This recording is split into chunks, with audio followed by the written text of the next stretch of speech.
Once upon a time, in the bustling kingdom of Busytown, there lived a queen like no other, Queen Quibbles. She was a queen known far and wide, not for her beauty or bravery, but for her impatience. Queen Quibbles wanted everything to happen at the snap of her perfectly manicured fingers. If a knight ventured out to slay a dragon, she expected him back with trophies by the next chime of the royal clock tower.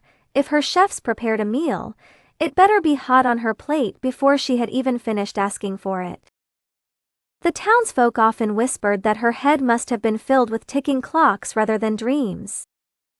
One sunny morning, Queen Quibbles decided it was time for a grand garden to be built in her honor. She summoned the kingdom's finest architect, a turtle named Timothy Tuckslow, known not just for his talent, but also for his leisurely pace. The queen tapped her foot impatiently as Timothy strolled over. "My dear Timothy," she declared, "I desire the most magnificent garden in all of Busytown, and I wish to see it completed by tonight." The crowd gasped, for gardens took months to bloom, even longer to perfect. Timothy, unflustered as always, adjusted his tiny glasses. "Your Majesty, a grand garden deserves grand time. Each flower needs its own spring. Each tree stretches slowly to kiss the sun." The queen huffed. Time. We have no time. The garden needs to be done, and it needs to be perfect. Can you not hasten, dear Timothy?" Timothy, bowing deeply, replied serenely, "I shall attempt." He turned to the task with grace, but his pace didn't change. The queen watched from her tower, twitching in her velvet chair. As Timothy orchestrated a dance of seedlings, soil, sunlight, and water, each step measured, each day adding unseen value. While in the midst of her impatience, a sudden twister of wind spiraled through Busytown, carrying with it magical, twinkling dust. A voice echoed in the wind, "Patience, Queen Quibbles, patience." As the dust settled, the queen found herself unmoving, magically entwined with the growing ivy of the castle walls.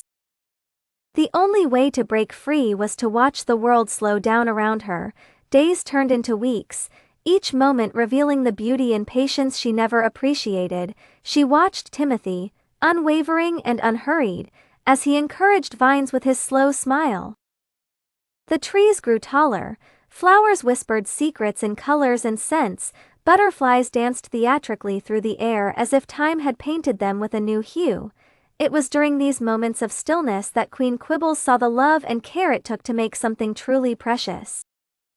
She saw the dedication of her people, their laughter, their tears, and their joys. Her subjects thrived in their own rhythms, not bound by her ticking time. Finally, one evening, as the sun dipped below the horizon, the spell broke. Queen Quibbles found herself untangled from the ivy.